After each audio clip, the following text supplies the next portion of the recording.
Hello my dear student of class 6. Yesterday in previous class we were studying chapter 7 of geography, India our motherland. Okay.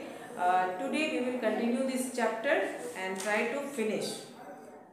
Today our topic is neighboring countries, coastline and political divisions. First of all, I am reading. Listen carefully. India shares its international boundaries with 7 countries. It is bordered by the countries of Pakistan and Afghanistan in the northwest, China, Nepal and Bhutan in the north, Myanmar and Bangladesh in the northeast. The island countries of Sri Lanka and Maldives are its oceanic neighbors situated in the Indian Ocean. Sri Lanka is separated from India by the Pak Strait and the Gulf of Mannar.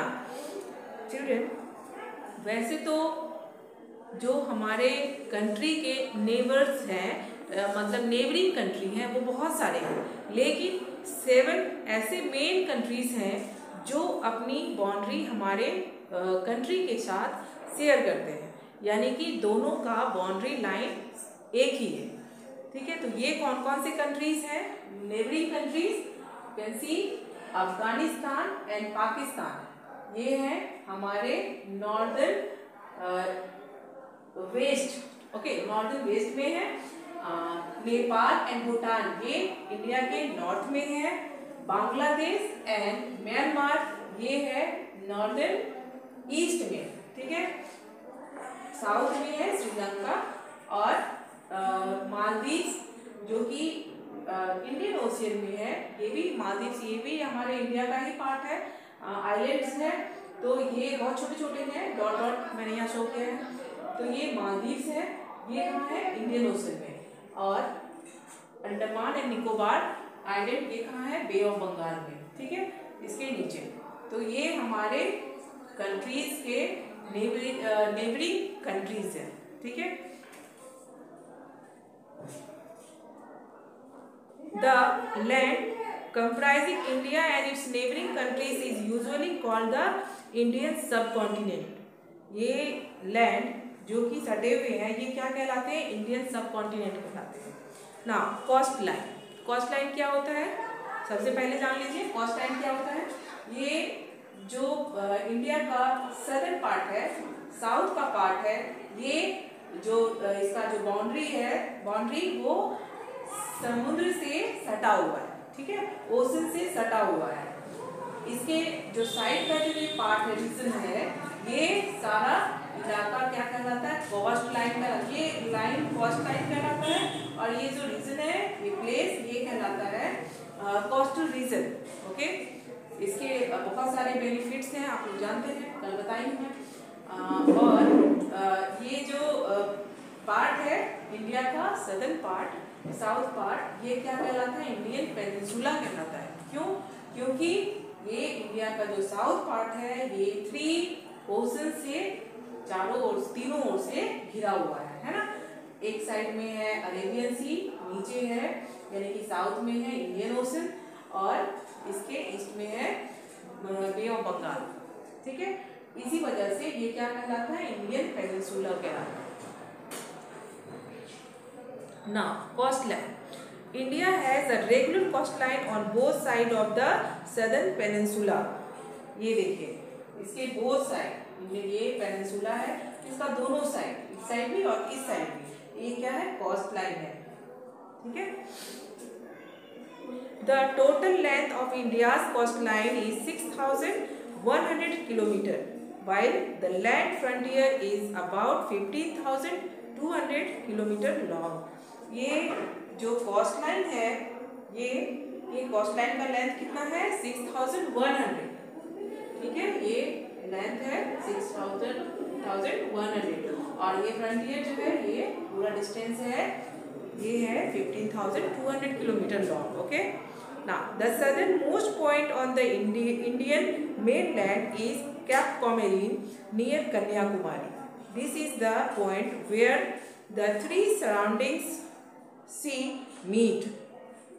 ये India का कन्याकुमारी है, और यहाँ ही है एक Comorin, cap Comorin, जहाँ पर कि ये 3 समुद्र, 3 महासागर, अरेबियन सी, इंडियन ओशियन और बे ऑफ बंगाल, ये तीनों आकर यहाँ पर मिलते हैं इस पॉइंट पर, है ना। क्योंकि पानी को तो कोई रोक नहीं सकता है, तो ये तो मिलना ही है, ये तीनों। इसीलिए किसी किसी हिंदी की कविता में ये लिखा हुआ है कि हमारा देश का जो पैर है वह 3 महासागर धोता है ना। ये मान लो कि हमारी भारत माता है, कल्पना कर लो, मानवीय है ना अलंकार। तो इसमें इसका ये पैर हो गया नीचे का पोर्शन, और यहाँ 3 ओशियन, अरेबियन सी, इंडियन ओशियन और बे ऑफ बंगाल, तीनों इनका पैर पखारती है यहाँ पे। और ये जगह क्या कहलाता है? Cap Comorin. ओके, लेकिन पहले था यहाँ इंदिरा पॉइंट था। तो 2004 के सुनामी में वो पानी में चला गया, लेकिन अभी मेनलैंड में यहाँ पे है जो वो कैप कोमोरिन है। Okay, this is the point where the 3 surrounding sea meets. Earlier, the southernmost point of India was Indira Point in the Andaman and Nicobar group of island and 6 degrees north. But it got submerged in the sea in 2004 tsunami. पहले ये अंडमान निकोबार में था Indira point, ठीक है। तो वो 2004 के tsunami में वो पानी में समा गया। Now we will read about political divisions. India is divided into 28 states and 8 union territories. It is wrong, क्योंकि अब 1 स्टेट बढ़ गया है, जम्मू कश्मीर बढ़ गया, तो स्टेट का नंबर कितना हो गया? 29, और एक यूनियन टेरिटरी का घट गया तो कितना हो गया? 7। Okay, specially for administrative purpose. तो एडमिनिस्ट्रेशन पूरे देश को एक जगह से चलाना तो इतना आसान नहीं है, क्योंकि India is very large country. So इसीलिए इसको अच्छे ढंग से चलाने के लिए इसको स्टेट में डिवाइड किया गया है, और स्टेट में डिवाइड किया गया है। बाकी हम लोग का डेमोक्रेसी से किस प्रकार से इलेक्शन होता है, हमारा देश का जो गवर्नमेंट है वो बनाए जाते हैं, आप जानते हैं। तो उस तरह से हमारे कंट्री को कंट्रोल करना, रूल करना आसान हो जाता है। और इसका मेन बेसिस क्या है? लैंग्वेज का भी हमारे कंट्री में डिफरेंट बहुत सारे लैंग्वेजेस हैं, तो लैंग्वेज भी हर स्टेट में अलग अलग है, और उसी के अनुसार वहाँ का गवर्नमेंट बनाया जाता है।